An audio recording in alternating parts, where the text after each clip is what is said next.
আসসালামু আলাইকুম প্রিয় ব্রাজিল ফুটবল ফ্যান্স। সেপ্টেম্বরের ইন্টারন্যাশনাল উইন্ডোটাকে সামনে রেখে ব্রাজিলের কোচ ডরিভাল জুনিয়র ২৩ সদস্যের একটা ব্রাজিল স্কোয়াড ঘোষণা করেছেন। আজকের এই ভিডিওতে ব্রাজিলের এই স্কোয়াডে কারা আছেন সেইটা নিয়েই বিস্তারিত একটা আলোচনা করব। তবে তার আগে আপনাদেরকে জানিয়ে দিতে চাই যে সেপ্টেম্বর উইন্ডোতে ব্রাজিল ইকুয়েডর এবং প্যারাগুয়ের বিপক্ষে দুইটা বিশ্বকাপ বাছাই পর্বের ম্যাচ খেলবে। নিশ্চিতভাবেই জানেন বিশ্বকাপ বাছাই পর্বের পয়েন্ট টেবিলে ব্রাজিল খুব একটা সুবিধাজনক পজিশনে নেই, আর তাই তুলনামূলক দুর্বল দুইটা প্রতিপক্ষকেই এবারের উইন্ডোতে ব্রাজিল পাচ্ছে। এই দুইটা ম্যাচে জয় তুলে নিতে পারলে ব্রাজিলের জন্য সেটা অবশ্যই শাপে বর হবে। এখন যদি ব্রাজিলের এই স্কোয়াডে কারা ডাক পেয়েছেন সেইটা এক নজরে দেখে নেই। গোলকিপার হিসেবে এডারসন এলিসন, এই দুইজনের সঙ্গে হুগো সুয়েজা ডাক পেয়েছেন এবার। ডিফেন্ডার হিসেবে রয়েছেন Eder Militao, Marquinhos, Murillo, Thiago Silva, Yan Couto, Guilherme Arana, Danilo, Wendell. Midfielder হিসেবে ডাক পেয়েছেন Bruno Guimaraes, Douglas Luiz, Lucas Paqueta, Joelinton, Joao Gomes, Matheus Cunha.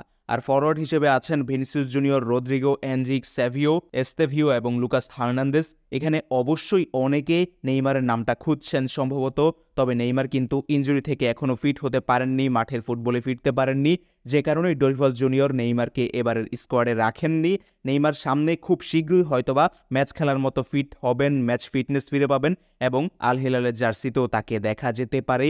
তবে প্রায় এক বছরের পর ইনজুরি কাটিয়ে ব্যাক করা নেইমারকে এত সহজে এত দ্রুত ব্রাজিল দলে ইনক্লুড করার রিস্কটা ডরিভাল নিতে চাননি, যে কারণেই শেষ পর্যন্ত নেইমারকে তারা কল করেননি।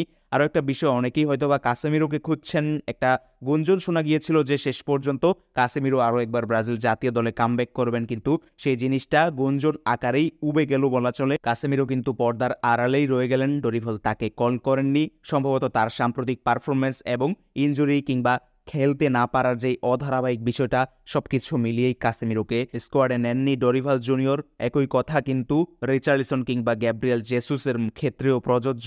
এই দুজন পরীক্ষিত স্ট্রাইকারকেও কিন্তু ডরিভাল ডাকেননি। সেই তুলনায় ভরসা রাখছেন তিনি এনরিক স্যাভিওর মতো একেবারে তরুণ ফরওয়ার্ডদের উপর। এস্তেভিও, লুকাস হার্নান্দেজের বয়সটাও কিন্তু খুব একটা বেশি নয়। ভিনিসিয়াস জুনিয়র, রদ্রিগোর মতো পরীক্ষিত স্ট্রাইকাররা তো এখানে আছেনই। আর তাই সব মিলিয়ে আমার নিজের প্রেক্ষাপট থেকে যদি আমি বিশ্লেষণ করি, অবশ্যই ব্রাজিলের এই দলটাকে যথেষ্ট কোয়ালিফাইড একটা দল হিসেবেই আমার কাছে মনে হচ্ছে। তো ভাই, যখন কোনো একটা দেশের ইন্টারন্যাশনাল ব্রেকের জন্য স্কোয়াড কল আপ করা হয়, তখন আমার পছন্দের কিংবা আপনার পছন্দের বেশ কিছু নাম যে কোনো একটা দলের স্কোয়াডের লিস্ট থেকে বাদ পড়তেই পারে। সেটা কেন বাদ পড়েছে বা কোচেরা কেন সেই সব প্লেয়ারকে বাদ দিয়েছেন, সেইটা অবশ্যই কোচেরা সবচেয়ে ভালো বলতে পারবেন। একই বিষয় কিন্তু আমরা কিছুদিন আগে আর্জেন্টিনার স্কোয়াড ঘোষণার ক্ষেত্রেও দেখলাম।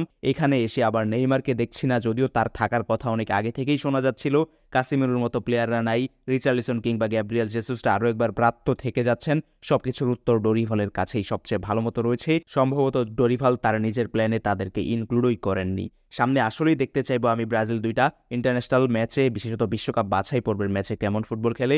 এই দুইটা ম্যাচের রেজাল্টের উপর পরবর্তী দিনে ব্রাজিলের পরবর্তী বিশ্বকাপ খেলার ভাগ্যও খানিকটা হলেও নির্ভর করছে। ব্রাজিল ফুটবল ফ্যানরা ব্রাজিল রিলেটেড ভিডিও নিয়মিত পেতে আমাদের সঙ্গেই থাকবেন। ফুটবল উইথ নাসিম চ্যানেলটা সাবস্ক্রাইব করে রাখবেন। ধন্যবাদ সবাইকে।